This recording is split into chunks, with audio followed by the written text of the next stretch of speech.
Agak berat memang pemahaman ini, agak berat karena harus praktek, harus praktek. Pokoknya kalau masih hidup, semua waktu adalah saat ini. Allah selalu menunggu di tempat yang kita tidak suka. Sekarang ajarkan pikiran untuk belajar menerima semua tanpa syarat. Oke? Ya ayyuhallazina amanu taqullaha haqqa tuqatih la tamutunna illa wa antum muslimun. Kalau kita selalu begitu, kita tidak takut lagi dengan kematian.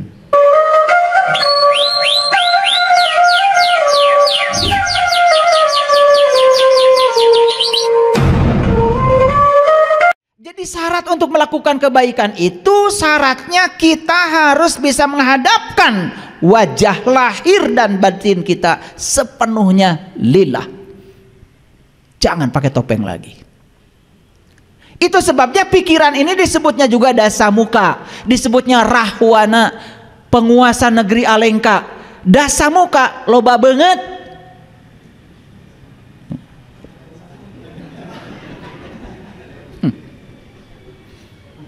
Artinya apa? Sepanjang kita masih dikendalikan oleh pikiran kita, sepanjang itu pula kita akan terus bertopeng. Pura-pura soleh, pura-pura suci, pura-pura benar, pura-pura sabar. Aslinya gak seperti itu. Tah eta rahwana teh. Makanya saya tidak mau menceritakan rahwana. Saya undang rahwananya di sini. Itulah si dasamuka yang suka bertopeng, berpura-pura. Bahkan kita berpura-pura menjadi orang lain. Teraos, teenak kalau nggak datang, padahal nggak mau datang. Sering begitu. Rahwana ada di sini. Makanya si Rahwana ini terkenal sebagai penculik Dewi Sinta. Sinta itu kesadaran.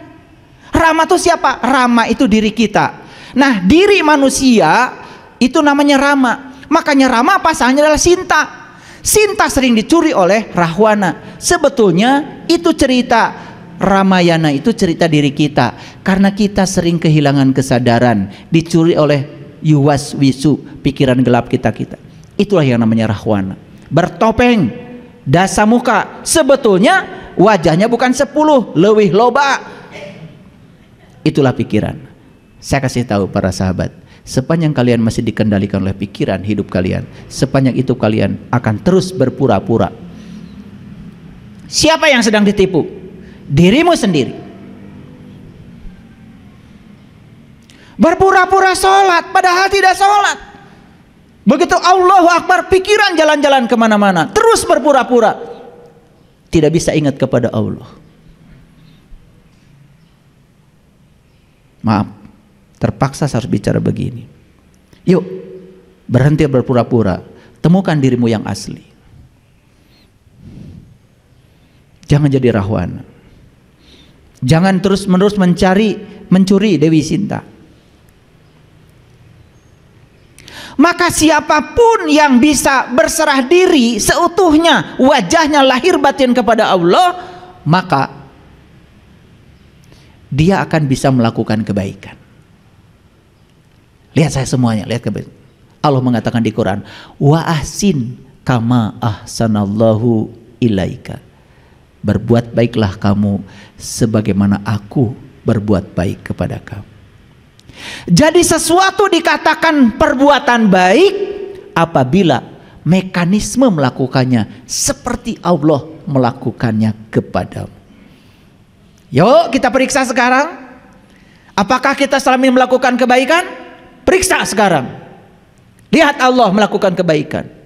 Apakah Allah melakukan kebaikan bergantung kebaikan kita? Apakah kamu melakukan kebaikan tergantung kebaikan orang pada kamu? Jawab. Rahwana. Kalau udah dibuka gini baru pada ketawa. Kemarin-kemarin susah jujur pada diri sendiri.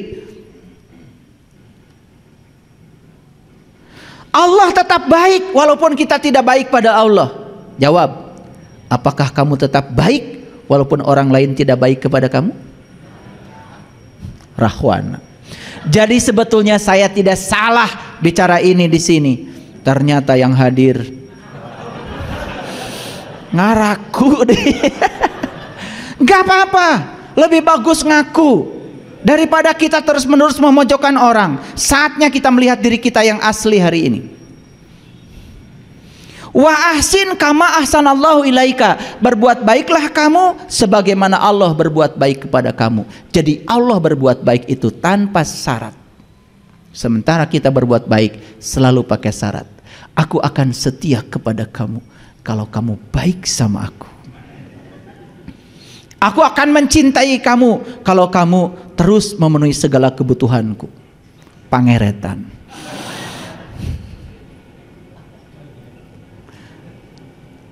Jadi jangan-jangan semua yang disebut perbuatan baik selama ini, mekanisme melakukannya tidak seperti Allah melakukannya kepada kita.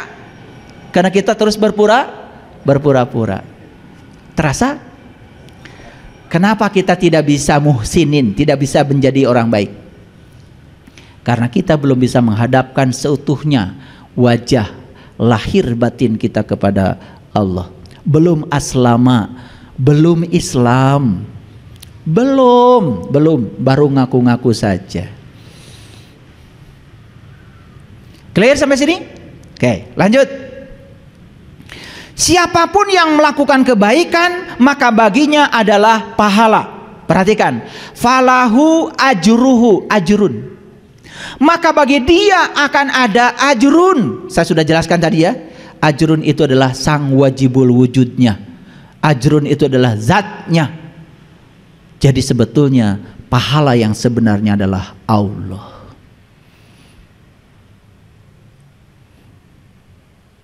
Untuk apa masuk surga kalau nggak ketemu Allah? Bukankah kenikmatan tertinggi di surga itu adalah berjumpa, menatap kemuliaan wajahnya? Jadi pahala yang sebenarnya itu adalah ajrun. Maka di Quran kata pahala adalah ajrun. Falahum ajrun ghairu mamnun.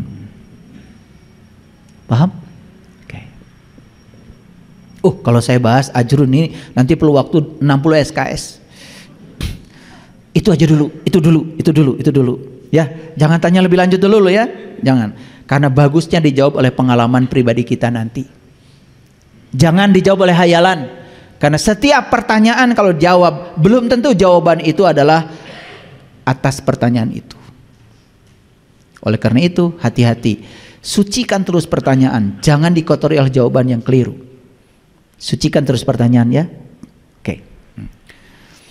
Nah, siapapun yang sudah mendapatkan ajrun, sudah mendapatkan dia. Makanya para rasul, para nabi kan doanya hasbunallah wa ni'mal wakil, ni'mal maula wa ni'man nasyir, hasbi Allah. Cukuplah engkau bagiku ya Allah. Cukuplah engkau wakilku. Cukuplah engkau penolongku. Makanya orang yang sudah sampai di kesadaran itu tidak pernah meminta apapun kecuali minta Allahnya. Tidak minta rezekinya, tidak minta ilmunya. Cukuplah engkau ya Allah. Hasbi Allah, hasbi Allah. Tapi kata-kata itu tidak ada artinya kalau cuma dihafal. Karena buat apa kita bilang hasbi Allah kalau kita belum tahu dan kenal kepada Allah? Kata-katamu hanya sebatas kata-kata kosong, bullshit namanya, tidak ada artinya. Dan kita sudah terbiasa dengan kata-kata kosong itu, terus mengucapkan kata-kata itu walaupun kita tidak mengalaminya. Sekarang isi kata-katamu dengan energi agar kata-katamu berdampak.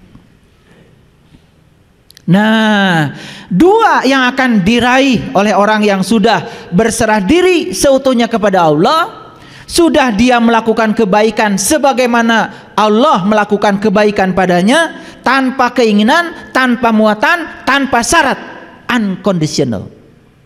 Kalau kalian sudah melakukan itu yang disebut dengan ikhlas. Jadi ikhlas yang tadi itu tidak tepat.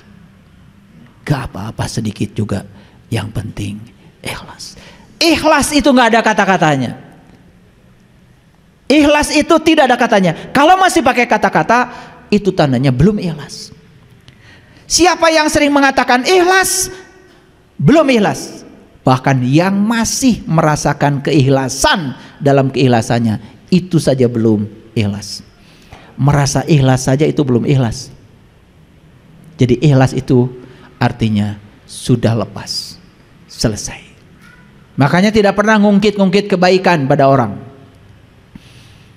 Kamu nggak pernah tahu ya berapa besar kebaikanmu padaku. Kamu tidak tahu terima kasih. Itu kata-kata yang diucapkan oleh orang-orang yang tidak ikhlas. Yang ikhlas tidak pernah mengatakan apapun. Orang mau baik mau buruk, wa ahsin kama ahsanallahu ilaika. Orang yang baik sama Allah dikasih napas, orang yang tidak baik pun oleh Allah dikasih napas. Seperti itulah cinta kasihnya Allah pada semua makhluknya. Jadi kalau ada orang yang mengajarkan Allah, katanya Allah tuh baik sama orang yang baik sama Allah, tidak baik atau mengazab orang yang tidak baik pada Allah, itu Allahnya dia harus dikoreksi.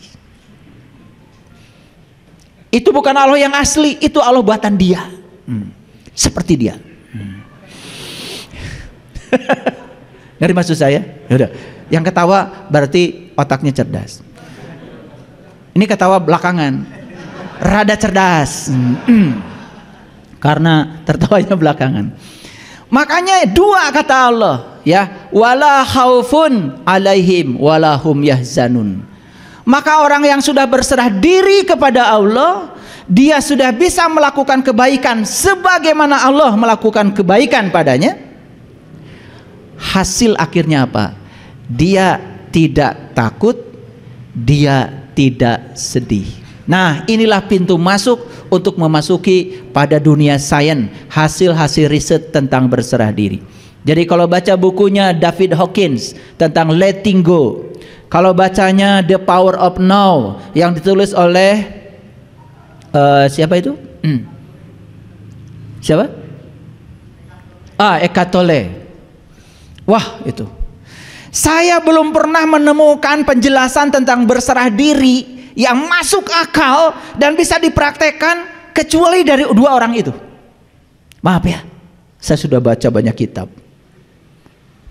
Semuanya nggak jelas.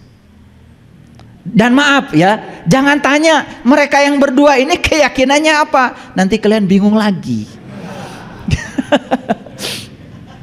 Gitu ya. Saya cuma takut bingung maka ketika disebut ya. Nah, oke. Perhatikan saya. Jadi kalau orang yang sudah berserah diri kepada Allah itu dua hasil akhirnya, tidak takut dan tidak sedih. Tidak khawatir dan tidak berduka cita. Mari kita lihat dulu sekarang. Kapan seseorang itu takut? Ini hasil riset neuroscience mengatakan bahwa seseorang itu akan takut manakala dia mengizinkan dirinya dibawa oleh pikirannya ke masa depan. Kita buktikan sekarang. Kita bernapas sekarang? Bernapas. Ada duit ya di kantong? Pasti ada. Pasti ada. Saya tahu nggak usah bohong. Ya, beras di rumah ada? Ada. Makanan di rumah ada. Sekarang coba memikirkan besok, memikirkan lusa, memikirkan yang akan datang. Pasti kalian akan takut. Padahal faktanya hari ini kita baik-baik saja. Jadi sebetulnya takut itu terjadi pada diri kita manakala kita mengizinkan diri kita dibawa oleh pikiran palsu kita ke masa depan. Clear? Jadi takut berasal dari mana kalau begitu? Dari kenyataan atau dari ilusi pikiran?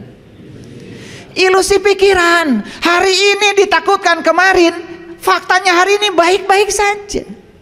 Nih saya kasih tahu ya. Hari ini itu kemarin ditakutkan oleh kalian, tapi ternyata kalian hari ini baik-baik saja. Duit ada, buat ongkos ada. Makanya saya kasih tahu besok itu tidak ada. Untuk membuktikan besok tidak ada, maka naik angkot. Ada tulisan di angkot, hari ini bayar, besok gratis. Besok naik angkot lagi, bayar? Kata supir angkot, kan gratisnya isuk bu. Ada nggak besok? Nggak ada. Walaupun besok masih hidup kan hari ini lagi. Betul apa tidak? Nah ini, aduh, ini kuliah mahal sebetulnya ya. Harusnya bayar ini. Iya, saya ikut pelatihan untuk hidup bahagia saja, saya keluarnya miliaran loh. Belajar kemana-mana, terbang sana terbang sini, ikut pelatihan tingkat dunia untuk belajar. Jadi saya ingin memadukan, kenapa setelah saya belajar Quran, belajar agama, kok implementasinya belum sampai gitu. Itu rasa saya waktu itu. Ternyata perlu dilengkapi oleh hasil-hasil riset dunia sains. Dan ternyata begitu masuk itu, keren banget, luar biasa. Makanya saya berani mengajarkan berserah diri karena saya sudah mengalaminya. Nah, jadi kalau orang sudah berserah diri secara total, bala man aslama wajhahu lillah wa huwa muhsinun falahu ajruhu inda rabbihi wala khaufun alaihim walahum yazanun. Cirinya cuma dua, hasil akhirnya cuma dua. Satu, bebas dari rasa takut. Dua, bebas dari rasa sedih. Baik, takut sudah ngerti ya. Jadi takut itu berasal dari mana? Ilusi pikiran. Karena pikiran itu selalu membawa kita ke masa depan, kalau enggak membawa kita ke masa lalu. Pikiran itu tidak suka saat ini. Jadi sebetulnya orang yang selalu takut dan sedih hidupnya karena dia kurang kunjungan ke saat ini. Kurang berkunjung ke saat ini. Nah, yang kedua sedih. Dari mana sedih? Sedih itu berasal dari masa lalu. Coba sekarang, kalau kita sedang gini nih, sekarang sedang gini, ini kan saat ini. Hidup itu di sini saat ini sekarang. Tong ingat nuka pungkur. Jangan ingat masa lalu. Enggak sedih. Fokus aja dengerin ceramah saya. Enggak sedih kan? Ketawa, mentertawakan diri sendiri. Coba saat ini juga ingat aja kejadian 2 bulan, 3 bulan, 4 bulan yang lalu. Apa itu ditipu orang, apa disakiti orang. Semua kesedihan itu sebetulnya berasal dari diri kita sendiri yang mengizinkan diri ini dibawa oleh pikiran kita ke masa lalu. Pasti sedih. Makanya saya tidak pernah hidup di masa lalu, saya juga tidak pernah hidup di masa depan. Masa lalu hanya sarana belajar, bukan saya. Masa depan sarana berharap bagi saya. Tapi saya hidup di sini, saat ini, sekarang, dengan cara menerapkan hasil belajar tentang masa lalu, tapi di sini, saat ini, sekarang. Ya. Kalau ingin lihat surga, lihat anak kita. Kalau ingin lihat surga, lihat anak kita. Anak kita. Ya, anak kita. Anak yang sedang usia 5, 6, 7 tahun, sedang lucu-lucunya. Pernah nggak mikirkan, besok gimana kalau nggak ada beras? Pernah? Hari ini ada bubur di hadapannya, dia santap bubur dengan penuh kehusuan saat itu. Betul? Makanya kalau ingin belajar surga, belajar dari anak kecil. Makanya orang Bali mengatakan anak kecil adalah sumber sukacita. Anak kecil lagi bermain, umur 6, 7 tahun, lucu-lucunya, pernah nggak memasalahkan hari lalu? Nggak pernah. Jadwalnya ulin we. Makanya mohon maaf ya, saya menyitir salah satu pernyataan dalam Alkitab. Di situ dikatakan, kamu tidak akan pernah bisa merasakan kerajaan surga kecuali kamu sudah bisa menjadi anak kecil kembali. Jadi kerajaan surga itu hanya bisa dinikmati kalau kita sudah menjadi anak kecil. Apa ciri anak kecil? 2, 1 polos, 2 lugu, dan apa adanya. Anak kecil berantem saat itu juga langsung pelukan dan main lagi, nggak kayak kalian. Betul nggak? Iya. 10 tahun habis berantem masih ingat aja terus. Makanya wajahnya kayak gini, bopeng-bopeng. Sebelah sini nih terutama. Selama ini nggak beda.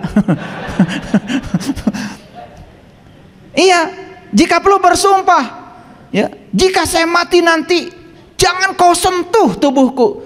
Geus modar masih kena gitu. Itu dendam masih dibawa. Ya Allah, subhanallah. Nah makanya jadi anak kecil, ya, lucu, polos.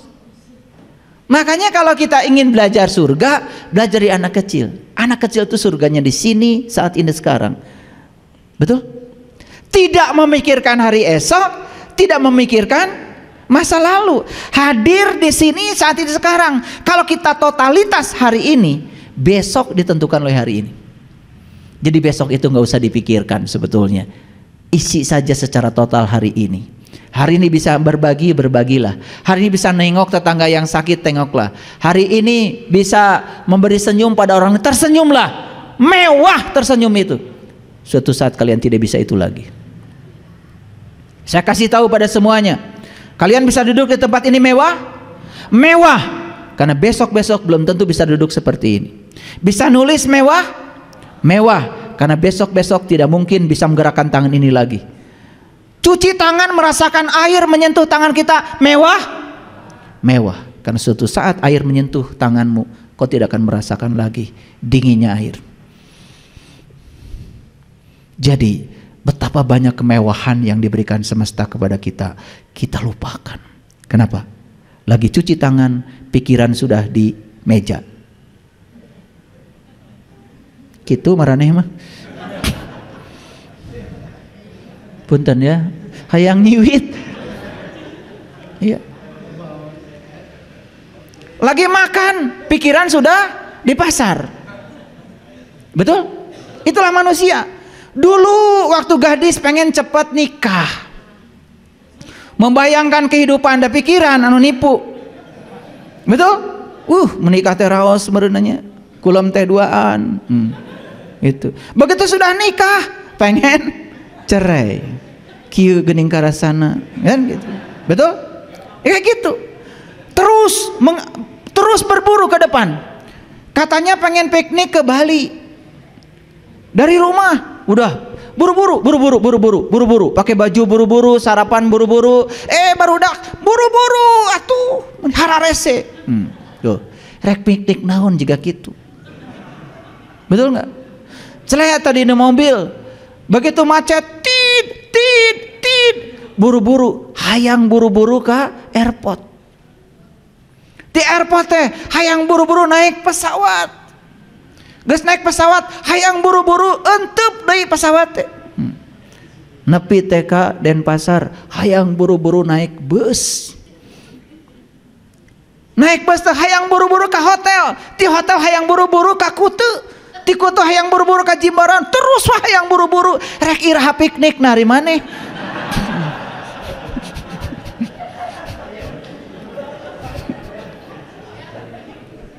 Keun we lah cenah karasaeun. Terus saja ya, diri ini dibawa oleh pikiran ke masa depan. Tidak pernah hadir. Sugahan keur di mobil teh, gek teh calik, alhamdulillah tiasa calik keneh. Begitu nyepang setir teh, alhamdulillah Gusti, abdi teh tiasa keneh nyepang setir. Hadir di situ saat itu, coba belajar hadir. Makanya kalau saya mau nyetir nggak buru-buru, jelek di mobil tadi. Alhamdulillah mewah sekali. Bisa duduk, bisa menggerakkan kaki, mewah. Sepanjang perjalanan saya nikmati. Saya dari rumah tadi tidak pengen buru-buru nyampe di sini. Enggak. Saya nikmati perjalanan saya. Saya setel musik meditasi, saya setel lagu Ebit, saya nyanyi. Hadir aja di situ saat ini, ceceluwengan, sorangan.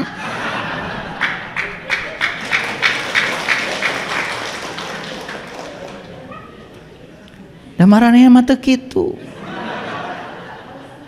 Rek ngaos cenah ti rumah ka dieu, mau belajar berserah diri di jalan. Nit. Galewang ka dieu. Rek ka mana? Jadi semua kemewahan yang hadir di saat itu hampir tidak ternikmati. Betul? Duh. Itu sebabnya kita ini sering jadi diri palsu, mengizinkan diri kita dibawa oleh pikiran ke masa depan dan masa lalu, tidak pernah hadir di sini saat ini sekarang. Coba belajar berkunjung ke saat ini, hadir di sini saat ini sekarang. Di situ kita akan merasakan kedamaian yang luar biasa. Ini belum dikasih tahu rahasianya, belum. Ini baru ayatnya. Nah, sekarang kita belajar. Jadi dari ayat ini Quran surat Al-Baqarah, catat ayat 112. Mahal ini, mahal. Jadi ciri orang yang sudah berserah diri itu sudah tidak lagi takut, tidak lagi khawatir. Jadi berserah diri itu sebetulnya hadir di sini saat ini sekarang tanpa penilaian benar salah, tanpa penilaian baik buruk. Ini harus dipraktekkan. Coba, begitu ada kejadian apapun saat ini, jangan menilai. Terima semua yang terjadi apa adanya. Jangan dinilai. Begitu dinilai, kita akan memilih, dan memilih itu mengambil yang kita sukai dan menendang jauh-jauh yang tidak kita sukai. Sepanjang hidupmu seperti itu, berarti kita masih melawan Allah. Sekarang pertanyaannya, adakah di semesta yang terjadi tanpa kehadirannya? Adakah di semesta yang terjadi tanpa kehendaknya? Kenapa kita selama ini masih mengambil ini dan menendang itu? Apa yang kita sukai kita ambil, kita cengkram. Apa yang kita tidak sukai kita jauh-jauh buang. Sepanjang hidupmu seperti itu, sepanjang itu pula kamu tidak akan pernah bahagia. Hadir di sini saat ini sekarang tanpa penilaian, tanpa penghakiman. Yakini semua yang terjadi karena ada kehadirannya. Itulah memahami kun fayakun. Kun fayakun, kehadirannya saja sudah cukup membuat sesuatu terjadi. Kalau dinilai oleh pikiran kita jadi benar salah, dinilai oleh pikiran kita jadi baik buruk, itulah pikiran. Padahal semua yang terjadi adalah kebenaran. Ketika kita bisa menerima kebenaran, itu yang namanya sabar. Jadi apa tuh kebenaran? Kebenaran adalah semua realitas hidup. Terima semua apa adanya, tanpa penilaian, tanpa penghakiman. Disitulah kita akan bisa berserah diri. Itulah Muslim tuh itu. Kenapa kalian selama ini marah? Karena kalian menilai. Yang dinilai belum tentu kebenaran, hanya benar salah menurut versimu sendiri. Betul? Saya tanya, ketika anak nakal, pasti kita akan bilang salah. Ketika anak nurut pada kehendakmu, kalian bilang benar. Padahal anak itu sedang berusaha menjadi dirinya sendiri. Ketika anak nurut pada perintahmu, siapa tahu malah justru itu sedang melanggar jati dirinya. Karena dia sedang menjadi orang tuanya, tidak sedang menjadi dirinya. Tapi otak kita mengatakan itu benar, karena dia nurut. Makanya doanya juga sing nurut, sing nurut. Gitu kalian. Budak teh kudu jadi indung bapana. Kalau begitu menghalangi keinginan semesta. Siapa tahu ya anak ini calon presiden. Indung bapana tukang tempe. Piraku anak kudu jadi tukang tempe. Bukan merendahkan tukang tempe. Tukang tempe itu mulia, karena nenek kakek saya juga tukang tempe. Tapi saya tidak mau jadi tukang tempe. Makanya saya ada di sini. Karena nenek kakek saya walaupun nyuruh saya nyuci kedelai, nginjek-injek kedelai supaya kulumutnya itu coplot, bukan berarti nenek kakek saya ingin menjadikan saya tukang itu, tidak. Dan selalu kami diajarkan untuk menjadi diri sendiri.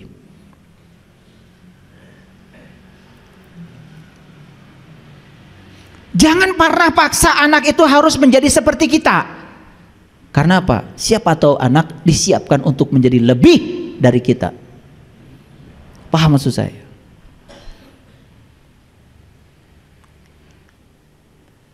Jadi siapapun yang saat ini khawatir, pasti sedang memikirkan hari esok. Dan siapapun yang saat ini sedih, pasti sedang memikirkan masa lalu. Kalau hadir di sini saat ini sekarang, saat ini baik-baik saja sebetulnya, nggak ada apa-apa. Betul apa tidak? Oke. Nah, belum masuk. Ini referensinya agak banyak. Nah, makanya Nabi Ibrahim mencari Tuhan dulu kan? Mencari Tuhan, ketemu bintang, ketemu bulan, ketemu matahari. Itu yang luar biasa di Quran. Ketika ketemu bintang, beliau mengatakan, aku tidak suka yang tenggelam. Tapi ketika ketemu bulan, beliau mengatakan, kalau aku tidak mendapatkan petunjuk, niscaya aku termasuk orang yang tersesat. Begitu ketemu matahari yang lebih besar lagi, beliau mengatakan, aku terbebas dari apa yang kalian persekutukan. Jelas bukan bintang yang itu, bukan bulan yang itu, bukan matahari yang itu. Itu adalah pengalaman spiritual beliau ketika sedang meniti ke dalam diri. Pertanyaan saya, kapan kalian mau mengalami itu? Kapan? Kapan? Tekah bita gitu? Iya. Setelah mengalami itu, baru beliau mengatakan, ini wajahtu wajhialilladzi fataras samawati wal ar hanifan wa ma ana minal musyrikin. Memeh mengucapkan kalimat ieu teh Nabi Ibrahim mengalami dulu pengalaman spiritualnya. Ari maraneh kumaha? Jojolan ini wajahtu wajah iraha ngalamanana. Betul apa tidak? Jadi yang keluar dari mulut kita jadinya omong kosong. Tidak ada dampaknya, tidak membangun kesadaran. Makanya rakaat kalian banyak, tetapi gitu-gitu aja. Tetap ngewaan ka batur, dengkian ka batur, batur bahagia, kalah maneh anu sedih. Gitu. Batur meuli mobil, maneh anu panas tiris. Gitu. Paham? Itu. Karena kita itu tidak bercermin. Kenapa ya rakaat salat saya udah banyak, tapi kok saya masih gini-gini aja. Hanya menyampaikan rasa bahagia aja pada orang sukses berat. Tapi lamun aya berita batur teh cilaka, rezekina hancur, da si eta mah gitu, resep pisan. Itu tanda bahwa kita ini belum menjadi siapa-siapa. Yuk kita lihat. Apa kata Nabi Ibrahim? Inni wajahtu wajhialilladzi fataras samawati wal ard hanifan wa ma ana minal musyrikin. Sesungguhnya aku hadapkan wajahku kepada Zat yang telah menciptakan langit dan bumi dengan kerendahan hati, dan aku bukanlah termasuk orang-orang yang mempersekutukan Tuhan. Jadi ketika kita sholat, kita ingat ini, ingat itu sudah termasuk menduakan Tuhan. Gara-gara apa? Gara-gara kita nggak tahu Tuhan. Jadi Nabi Ibrahim itu mengatakan, aku terbebas dari apa yang aku persekutukan. Kenapa? Karena beliau sudah punya fokus. Makanya kalau leluhur-leluhur saya dulu mengatakan, kamu itu kalau menyembah Allah, kamu harus tahu dulu yang kamu sembah. Karena para nabi, para rasul juga mengajarkan begitu. Betul apa tidak? Iya. Nah, lanjutannya ini sedikit lagi. Baru dikatakan kul.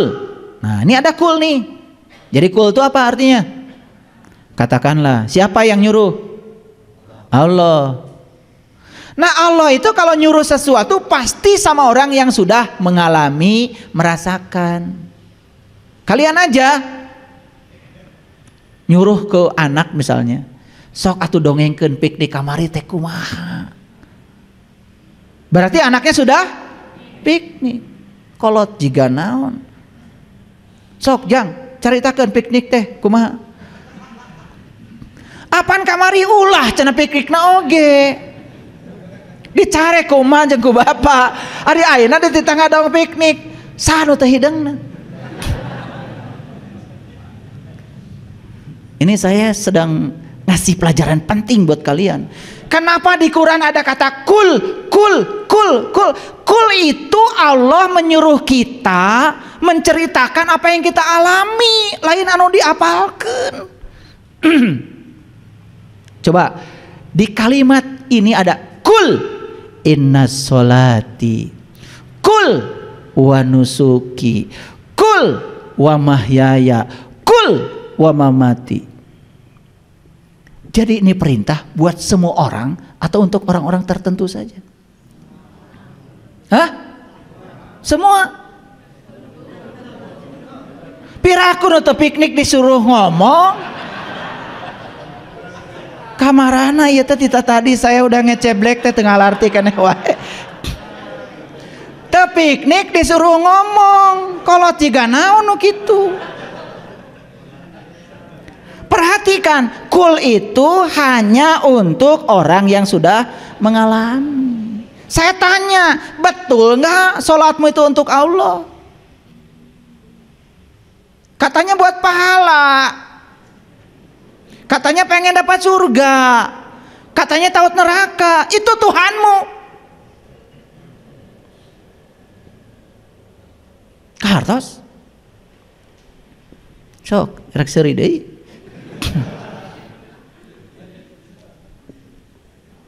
Betul nggak pengabdianmu itu untuk Allah? Bohong.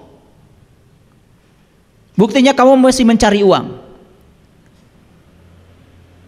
Kalau kamu bekerja untuk Allah, sudah. Ya Allah, saya bekerja di tempat ini, saya yakin karena direncanakan olehmu. Dan saya bekerja di tempat ini karena engkau sedang memerankan aku untuk menjadi kepanjangan tanganmu, menyampaikan cinta kasihmu pada semua orang yang butuh pelayanan keahlianku. Kerja aja. Dapat gaji? Gaji itu hanya akibat dari pelayanan kita. Itu yang disebut dengan mencari yang punya uang. Kalian kerja fokus pada uang, melakukan kebaikan, fokus pada balasan yang kalian dapat. Itu saja sepanjang hidup. Makanya seetik duitna.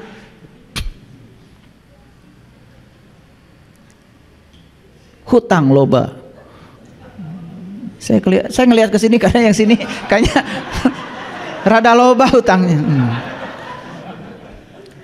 Kul inna sholati wa nusuki wa mahyaya wa mamati lillahi rabbil alamin la syarikalah wa bidzalika umirtu wa ana awalul muslimin. Inilah yang disebut dengan awal muslim itu. Jadi awal muslim itu manakala kita sudah menjalani sholat kita, ibadah kita, seperti yang dikatakan Rabi'ah al-Adawiyah, ya Allah, jika aku sholat karena menghendaki surgamu, berikan saja surga itu pada orang-orang yang membutuhkannya. Dan jika aku sholat karena takut nerakamu, masukkan aku pada neraka itu sendiri ya Allah. Bengkakkan tubuhku biar orang lain tidak yang masuk ke neraka ini. Tapi satu ya Allah, jangan pernah kau halangi agar aku bisa menatap kemuliaan wajah-Mu. Gitu nggak sholat kita? Tidak. Pahala berjeng teu ngarti. Da loba nu ngabobodo. Calo mah Garut. Teu ini cek eta mah. Cicing we di Cicaheum. Kaera ngajak-ngajak batur manehna teu ini. Jadi kita ini mulai sekarang itu harus bisa menyampaikan pada siapapun yang kita alami, yang kita rasakan. Bukan sekedar teori dan bisa dibuktikan. Kul inna sholati wa nusuki wa mahyaya wa mamati lillahi rabbil alamin la syarikalah wa bidzalika umirtu. Wa bidzalika umirtu artinya apa? Apapun amarmu, apapun keputusanmu, apapun perintahmu, aku akan turut. Walaupun itu sangat berat bagiku. Aku yakin tidak ada perintahmu kecuali cinta kasihmu. Bebaskan benar salah, bebaskan baik buruk. Semua yang terjadi, semua realitas adalah kebenaran. Terima semua realitas apa adanya. Hari ini harus bersuami si A, wataknya seperti itu, terima seutuhnya. Hari ini harus punya istri si A, wataknya gitu, terima seutuhnya. Tong hayang ganti. Silahkan gak percaya sama saya, kamu ganti, kamu akan dapat lebih parah.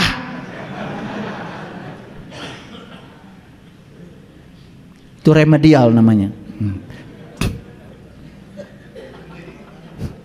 Ya, remedial itu namanya. Makanya akan diulang. Kita akan ketemu orang yang sama wataknya, sama segalanya. Sepanjang kita belum bisa menerima dia apa adanya, sepanjang itu kita akan dihadapkan pada watak-watak yang sama. Pikiran menipu kita lagi, sugan atau ninggalkan si eta mah panggil jeung si itu sarua jeung si eta. Sarua gadagna, sarua teu boga duitna, nyusahkeun. Punten ya. Kadang-kadang harus diebrehkeun. Kalau nggak diginikan nggak ngerti-ngerti, ya toh. Yang lucu itu kadang-kadang yang begini itu dilakukan oleh orang-orang yang mengataskan dirinya itu tokoh. Tidak cocok dengan pasangan, buang. Apa-apaan? Masih ngajarkan kesabaran pada orang lain, masih ngajarkan Islam pada orang lain. Manusia macam apa? Nggak tahu diri. Yang namanya pasangan itu kata Quran juga jelas, azwaja itu pasangan. Pasangan mah kiri kanan.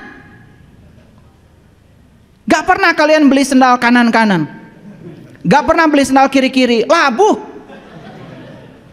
Betul apa tidak? Jadi azwaja itu pasangan kiri kanan, beda. Tong hayang sarua mau boga anak, mun sarua mau boga anak.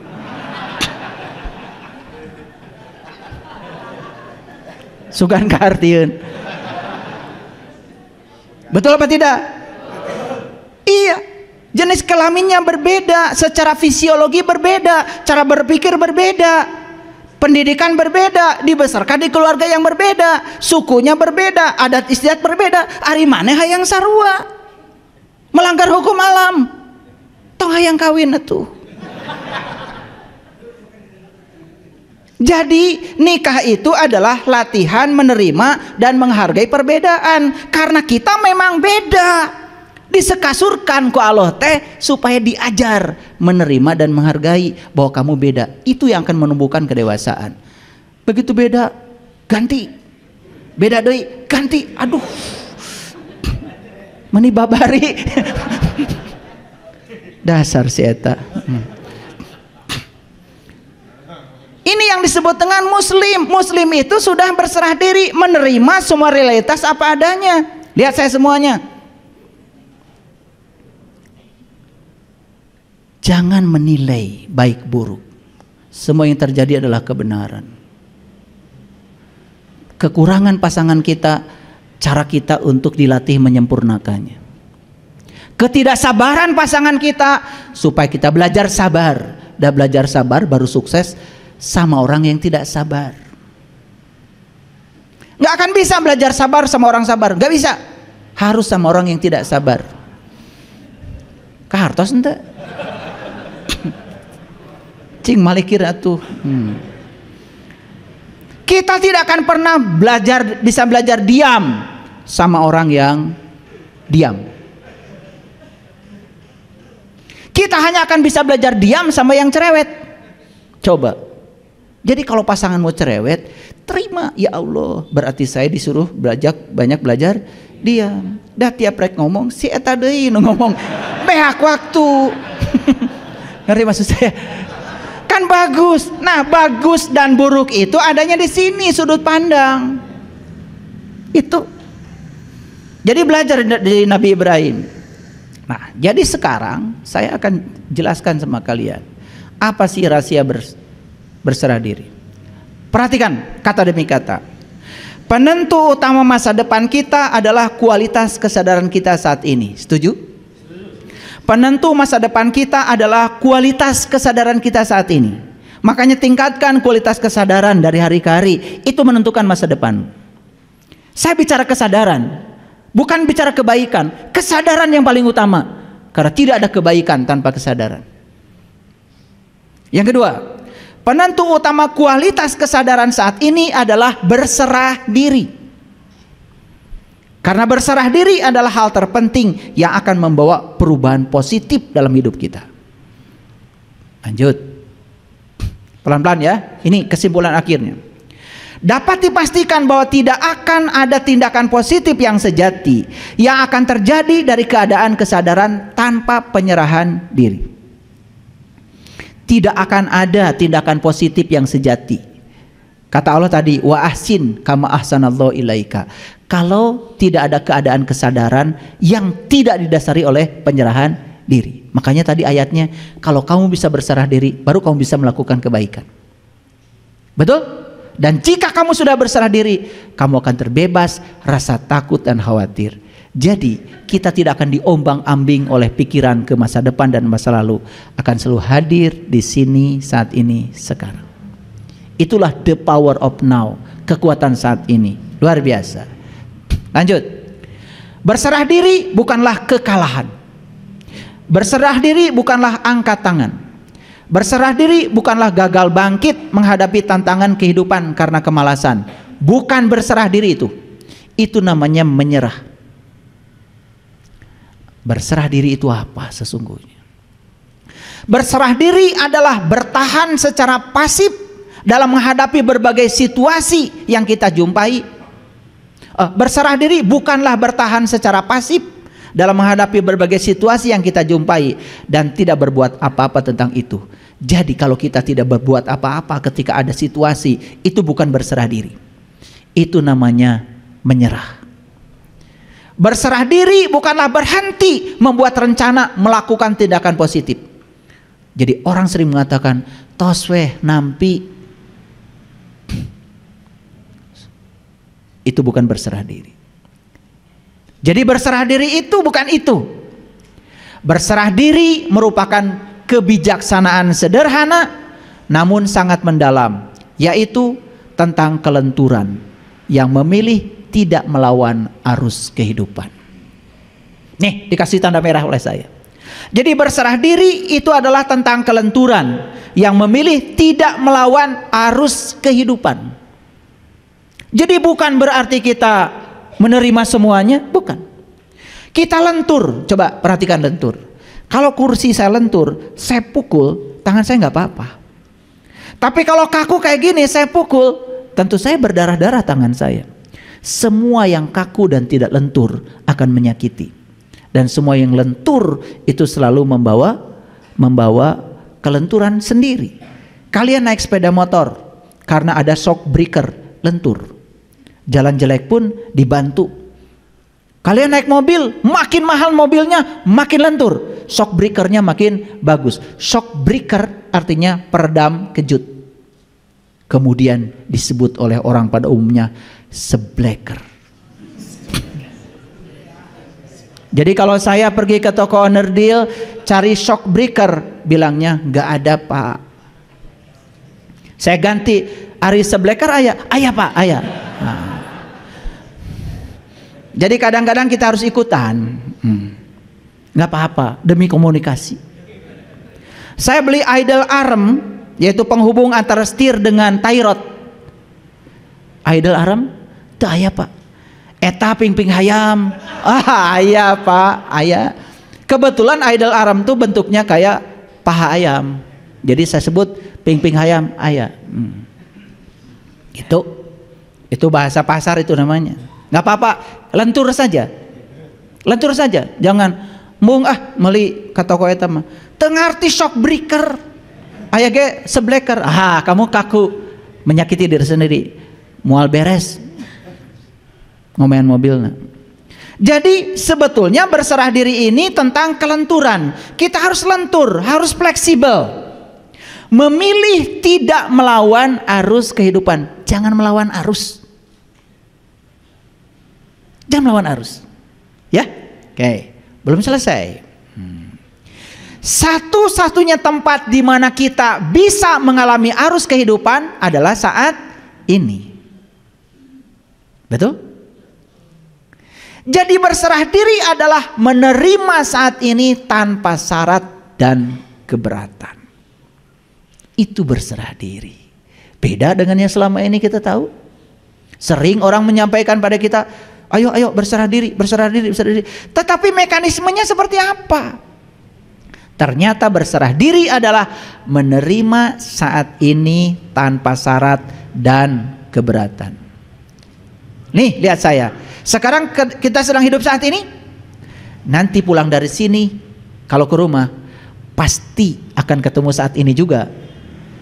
Betul? Kalau besok masih hidup, saat ini juga. Selalu sadar pada saat ini. Menerima saat ini tanpa syarat dan keberatan. Rasakan. Kita akan diliputi oleh kedamaian yang luar biasa. Nih, pulang dari sini nih. Nanti kalau masih hidup nanti sore. Saat ini bukan itu. Saat ini. Tiba-tiba ada di rumah kacau balau. Tenang saja.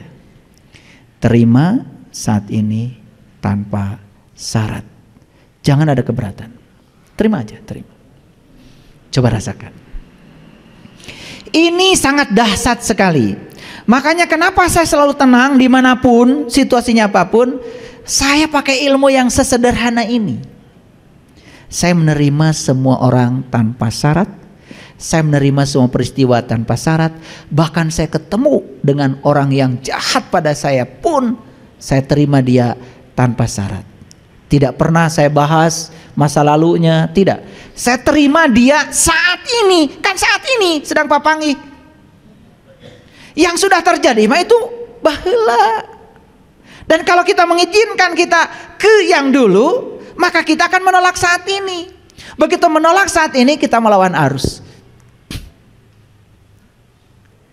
Agak berat memang pemahaman ini, agak berat karena harus praktek, harus praktek. Pokoknya kalau masih hidup, semua waktu adalah saat ini. Dan setiap peristiwa yang terjadi apapun terima tanpa syarat. Jangan pakai embel-embel apapun. Lihat keajaibannya luar biasa. Seandainya pulang dari sini pasangan hidup kita ngaji lama-lama, ingat langsung pelajaran. Saat ini saya terima saat ini tanpa syarat. Tidak keberatan. Ada orang yang marah-marah karena ini sedang latihan ujian saat ini. Wah, keren. Kalau ini bisa dipraktekkan dalam hidup, ini keren. Cuman jangan paksa saya untuk cari bahasa lebih rendah dari ini. Ini sudah paling rendah nih saya bicara. Dan ini kalau dipraktekkan dahsyat. Jadi anggap setiap waktu adalah saat ini. Sadar sepenuhnya saat ini dan terima apapun tanpa syarat. Tidak ada keberatan. Apa yang terjadi? Wah, itu akan kita terima kembali. Satu, kita tidak akan terjebak pada kemarahan, terjebak pada kenegatifan emosi. Tidak. Karena kita santai aja, menerima semua apa adanya. Tidak ada syarat, tidak ada keberatan. Nah, jadi berserah diri adalah melepaskan penolakan batin atau resistensi batin pada apa yang ada. Jadi melepaskan penolakan batin. Karena sebetulnya penolakan itu berasal dari dalam diri kita sendiri. Lepaskan penolakan itu. Itu yang namanya berserah diri. Jadi pantas kalau Allah bilang, janganlah kau mati kecuali sudah berserah diri. La tamutunna illa wa antum muslim. Oke. Sedikit lagi. Resistensi batin selalu berkata tidak pada apa yang ada. Jadi batin ini selalu menolak apa yang ada. Kenapa? Terutama batin yang gelap. Karena dibawa pikiran ke masa depan, dibawa pikiran ke masa lalu. Lihat saya semuanya. Suka nggak kita mengatakan, itu raos ngan hanyak, kurang loba. Suka gitu kan? Itu namanya sedang menolak apa yang ada. Kelihatannya itu sepertinya heureuy, tetapi sebenarnya kita sedang melakukan resistensi batin. Karena apa? Kita tidak seutuhnya menerima. Kalau ibu saya digitukan, itu lebih pintar lagi. Jadi kalau sambal itu sudah diukur loh oleh ibu, siapa orang yang datang segitu takarannya. Suka gini, "Ma, aduh meniraos sambal teh. Hanya kalwe saeutik, mun dijieun deui moal ngeunah." Matak ngeunah ge saeutik. Gitu. Kalau ibu saya pintar, lebih pintar lagi. Gitu. Betul itu. Kalau pakai nafsu bikin lagi yang banyak, yang berikutnya tuh sudah nggak enak. Sebab enak itu karena sedikit.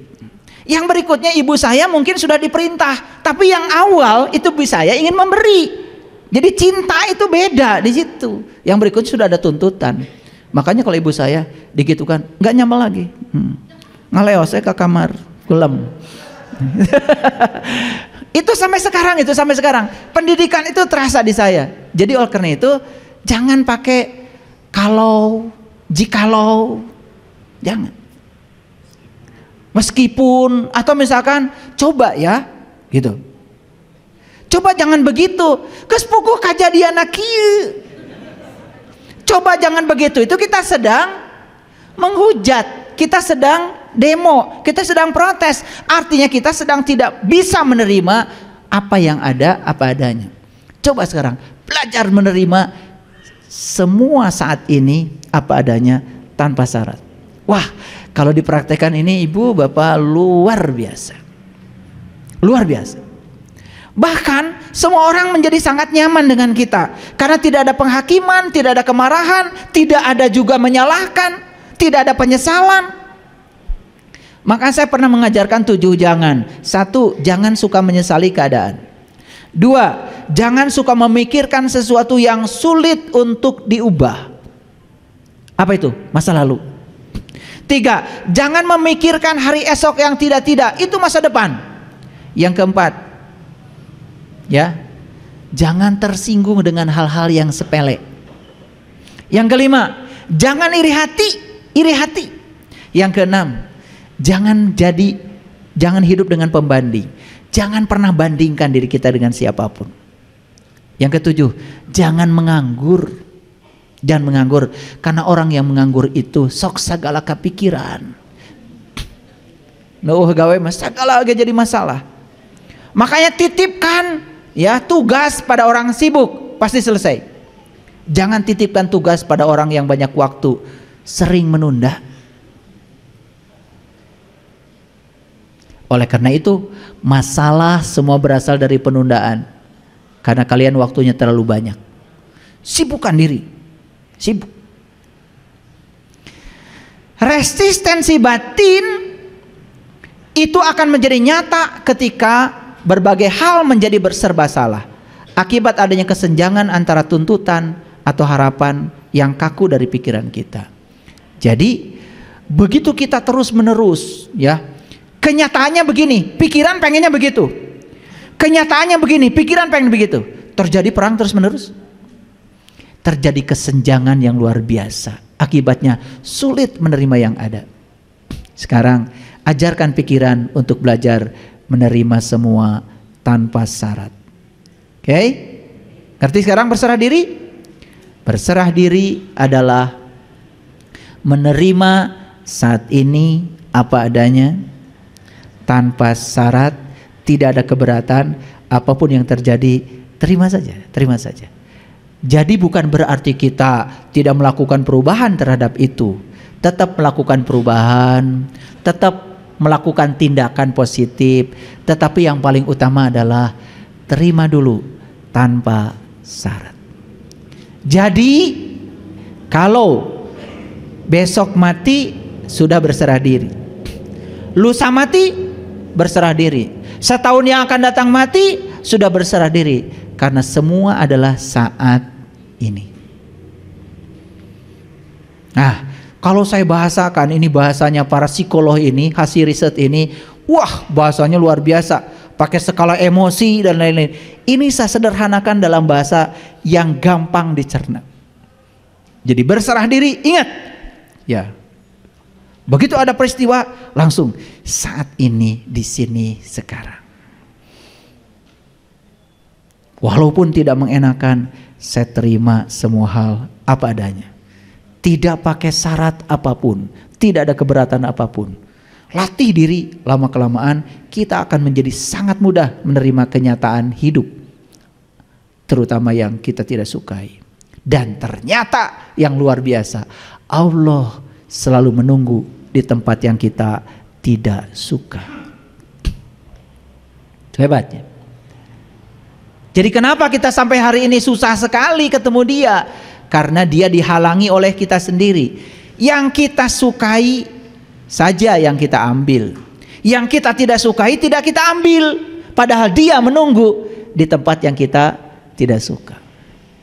Bertemu dengan orang yang menyakiti kita memang tidak mudah. Tetapi kalau kita bertemu dengan dia dan bisa memaafkannya dengan luar biasa, maka kita bertemu Allah. Allah selalu menunggu di tempat yang kita tidak suka. Ya ayyuhallazina amanu taqullaha haqqa tuqatih la tamutunna illa wa antum muslimun. Kalau kita selalu begitu, kita tidak takut lagi dengan kematian. Kenapa? Sudah berserah diri, bisa menerima setiap saat apa adanya tanpa ada penolakan. Wah, keren. Itulah yang disebut dengan muslim. Berani sekarang aku muslim? Ya, harus berani. Saya muslim dan saya akan pertanggungjawabkan pengakuan saya. Saya akan bisa menerima setiap saat apa adanya tanpa syarat. Wah, luar biasa. Jadi ini yang saya sampaikan ini ya hasil kajian yang panjang. Saya harus melewati berbagai fase sampai menemukan apa sih berserah diri itu. Dan sekarang setiap kejadian apapun tidak pernah mengganggu saya. Selesai dengan diri sendiri. Itu yang disebut dengan damai. Jadi sebetulnya semua konflik di luar diri kita sebetulnya karena kita masih punya urusan dengan diri kita sendiri. Kenapa? Ada kesenjangan yang diciptakan oleh pikiran dengan kenyataan hidup. Sekarang lihat, semua kenyataan hidup adalah realitas. Setiap realitas adalah kebenaran. Tidak ada realitas yang tidak ada kehadirannya dia. Karena kita percaya kehadirannya sudah membuat realitas terjadi, kita tidak akan menolaknya. Terima semua apa adanya, maka itulah yang akan membuat kita menjadi tenang, tentram, damai, bahagia, suci, bersih, indah, mulia. Kita tidak akan terjebak untuk melakukan tindakan-tindakan yang merusak mentalitas kita sendiri. Nah, orang yang semacam ini kemanapun dia datang dirindukan kehadirannya. Mau dirindukan banyak orang? Begitu saja kuncinya. Sudah masuk ya sekarang ya? Berserah diri sudah masuk ya di kesadaran kita. Praktekkan, praktekkan. Lihat hidup kita menjadi menakjubkan. Lihat hidup kita tidak ada resistensi, tidak ada hambatan. Yang luar biasa dari semuanya, tubuh kita jadi sehat. Karena pikiran kita sudah sehat, jiwa kita sudah sehat, intuisi kita sudah sehat. Energi yang mengalir di 7 cakra dalam tubuh kita mengalir dengan derasnya. Akibatnya apa? Hidup menjadi penuh dengan semangat, energetik. Itu. Dan harusnya semua orang hidupnya seperti ini. Jadi kalau orang sakit, habis duduk sebentar, bangkit, kunang-kunang, kelayangan, wah itu peringatan dari tubuh bahwa ada yang salah dalam diri kita. Beban mental kita, ya, emosi kita, jiwa kita harus segera di-upgrade, diperbaiki. Jadi seharusnya umat Islam ini kalau benar-benar Islamnya harusnya menjadi umat yang paling jaya di semesta ini. Inilah kenapa saya turun gunung, saya menjelaskan ini, karena saya punya mimpi besar. Semoga umat Islam ini bukan sekedar pengakuan, tetapi bisa menunjukkan keislamannya dalam wujud akhlak, sehingga Islam ini menjadi rahmatan lil alamin. Terima kasih. Assalamualaikum warahmatullahi wabarakatuh.